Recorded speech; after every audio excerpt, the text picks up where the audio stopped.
কেমন আছো তোমরা? আমি গৌরব চ্যাটার্জি, আমি একজন সাইকোলজিস্ট। তোমাদের সঙ্গে মনের ব্যবহার কিভাবে করতে হয় নিজের ফেভারে, নিজের উপকারের জন্যে, তাই নিয়ে আলোচনা করে আসছি বরাবর। যারা তোমরা ফলো করছো তোমরা নিশ্চয়ই উপকার পাচ্ছ। আর আজ আমি ডক্টর জোসেফ মরফির বই the power of your subconscious mind, এই বইটার থেকে কিছু তোমাদের পড়ে শোনাচ্ছি আমি। তো এর মধ্যে বোঝা যাবে যে আমাদের মন কীভাবে আমরা ব্যবহার করতে পারি নিজের বেনিফিটের জন্যে। তো সেটা এই যে চ্যাপ্টার সেটা হচ্ছে ইতিবাচক ঘোষণার পদ্ধতি, বইটার বাংলা ভার্সন। মানে আমরা যদি ইতিবাচক মানে মনকে পজিটিভ ডিক্লারেশন দিই, মানুষ তো নানা রকম কথা বলে, ডিক্লেয়ার করে, তো পজিটিভ ডিক্লারেশন যদি আমরা মনকে দিই তাহলে মনের কী উপকার হতে পারে। তো বলছে, ইতিবাচক ঘোষণার প্রভাব শব্দের মধ্যে নিহিত সত্য, যার অর্থের প্রতি আপনাদের বুদ্ধিমত্তার দ্বারা নির্দিষ্ট হয়। প্রার্থনায় নিরর্থক পুনরাবৃত্তি করবেন না। ইতিবাচক ঘোষণার শক্তি নিশ্চিত আর স্পষ্ট। ইতিবাচক কথাগুলোকে বুদ্ধিমত্তাপূর্ণ মেনে নিন। স্কুলের এক বাচ্চা ব্ল্যাকবোর্ডে 3 আর 3 যোগ করে 7 লিখল। টিচার গণিতের নিশ্চিন্ততার দ্বারা এমন ঘোষণা করলেন যে 3 আর 3 6 হয়। তারপর সেই বাচ্চাটা সংখ্যা বদলে দিল। টিচার ঘোষণার কারণে কিন্তু 3 আর 3 6 হয়নি। এটা একটা আগের থেকে গাণিতিক সত্য ছিল। মানে স্টুডেন্ট লিখছে 3 আর 3 7, টিচার বললো এই 3 আর 3 7 হয় না, 3 আর 3 6 হয়। সঙ্গে সঙ্গে স্টুডেন্ট বুঝতে পারলো হ্যাঁ ভুল করেছে। তো এটা টিচার বললো বলে যে সে 7 থেকে 6 করে দিল তা নয়। এটা একটা ম্যাথামেটিক্যাল লজিক, ম্যাথামেটিক্যাল সিদ্ধান্ত এটা, যে 3 আর 3 6 হবে। তো এটা এক্সাম্পলটাই যে আমাদের যে পজিটিভ জিনিসগুলো আমরা মনকে দিই, ওটাই কিন্তু লজিক। কারণ পজিটিভনেসই হলো মানুষের স্বাভাবিক জিনিস। যখন মনকে পজিটিভ জিনিস দেওয়া হয় তখন সে সঙ্গে সঙ্গে জিনিসটা মেনে নেয়, কারণ বুঝতে পারে যে হ্যাঁ এটাই ঠিক। তো সেই সূত্রে বলছে যে অসুস্থ হওয়াটা অস্বাভাবিক, সুস্থ থাকাটাই স্বাভাবিক। যেমন 3 আর 3 6 হওয়াটাই স্বাভাবিক, 7 হওয়াটা অস্বাভাবিক।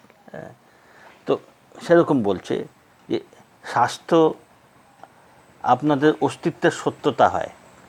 এটা ডক্টর জোসেফ মরফি বলছে যে আপনারা যখন স্বাস্থ্য, সামঞ্জস্য আর নিজের জন্য বা অন্য কারোর জন্য শান্তির ইতিবাচক ঘোষণা করেন, এবং যখন আপনাদের এমনটা অনুভব হয় যে এটা আপনাদের অস্তিত্বের শাশ্বত সিদ্ধান্ত, তখন আপনারা অবচেতন মনের নেতিবাচক গঠনকে নিজেদের বিশ্বাস আর ঘোষণার দ্বারা নতুন রূপে ব্যবস্থিত করে নেন। তো বলছে যে যখন আমরা মনকে পজিটিভ জিনিস দিই, যখন মনকে আমরা পজিটিভ জিনিস দিই তখন একটা সিদ্ধান্ত মেনে চলে মন যে হ্যাঁ এটাই ঠিক। বলছে যে স্বাস্থ্য, এটাই সত্যি, মন এটাই জানে যে এটাই আমাদের স্বাভাবিক জিনিস। সমৃদ্ধি, এটাই স্বাভাবিক। দারিদ্রতা আমাদের স্বাভাবিক নেচার নয়। রোগ, অসুস্থতা, এটা আমাদের স্বাভাবিক নেচার নয়, কিন্তু এটা আমাদের বিকৃত অবস্থা। তো মনকে যখন আমরা স্বাভাবিক জিনিসটা বলবো, তখন ওই 3 আর 3 6 যোগ করার মতন টিচার যেমন বলে দিচ্ছিল বাচ্চাটাকে, তো বাচ্চাটা হলো মন। মনকে যখন আমরা স্বাভাবিক যে জিনিসটা হওয়া উচিত সেটা যখন বলবো, তখন মন সেটা পাট করে ধরে নেবে, নিজেকে ঠিক করে নেবে। এটাই সিদ্ধান্ত যে খারাপ পরিস্থিতি, দারিদ্র পরিস্থিতি, এটা কিন্তু মানুষের স্বাভাবিক অবস্থা নয়।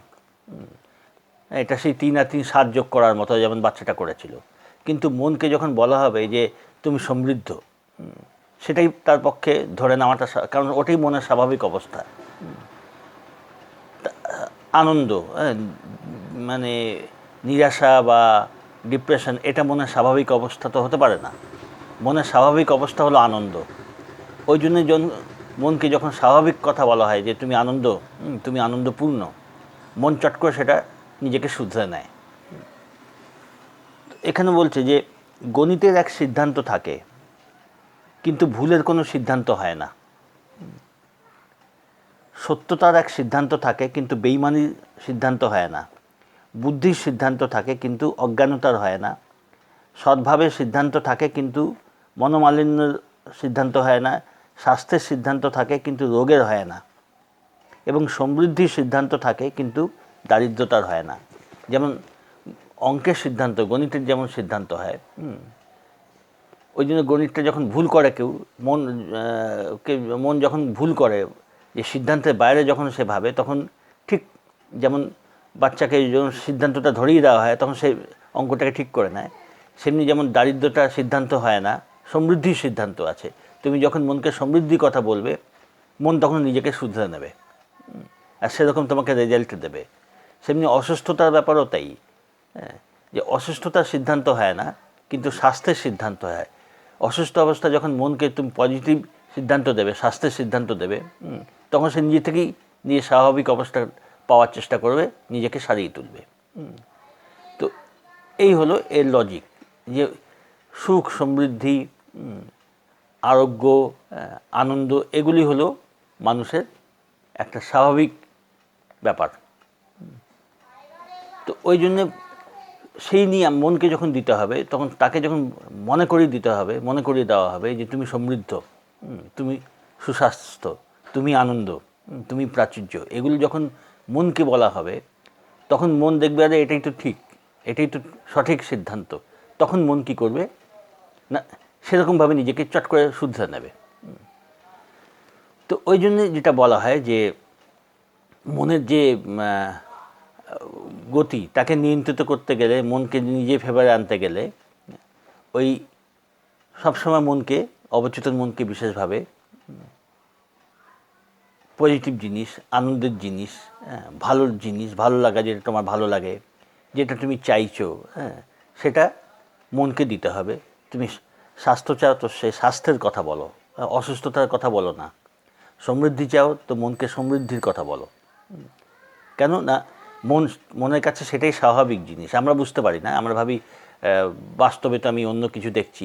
বাস্তব আমরা মনটাকে অসুস্থ করে রেখেছি বলে অসুস্থ দেখছি, দারিদ্রতা দিয়ে ভরে রেখেছি বলে বাইরে দারিদ্র দেখছি। তো মনকে যখন এই স্বাভাবিকভাবে এই কথাগুলো বলা হবে, ভালো জিনিস বলা হবে, পজিটিভ জিনিস বলা হবে, তখন মন সেগুলি কিন্তু সহজে নিজেকে শুধরে নেবে। ওই জন্য মনকে পজিটিভ জিনিস বলে যেতে হয়, যেটা ডক্টর জোসেফ মারফিও রেকমেন্ড করছেন। তো এই হলো এর মূল বক্তব্য, যে যেটা মনের স্বাভাবিক নেচার, তুমি তাকে বারবার পজিটিভ কথা বলে সেই নেচারগুলো, মনের স্বাভাবিক সিদ্ধান্ত, স্বাভাবিক নেচারকে মনে করিয়ে দাও, মন চট করে নিজেকে শুধরে নেবে, আর সেরকমভাবে তোমাকে রেজাল্ট দেবে। তো রেজাল্টটা, ভালো জিনিস মনকে দিলে ভালো রেজাল্টই তুমি পাবে। তো এটাই হলো কথা। তো তোমরা ভালো থেকো, চ্যানেলটা ভালো লাগলে সাবস্ক্রাইব করো, লাইকিং দিও, আনন্দে থেকো।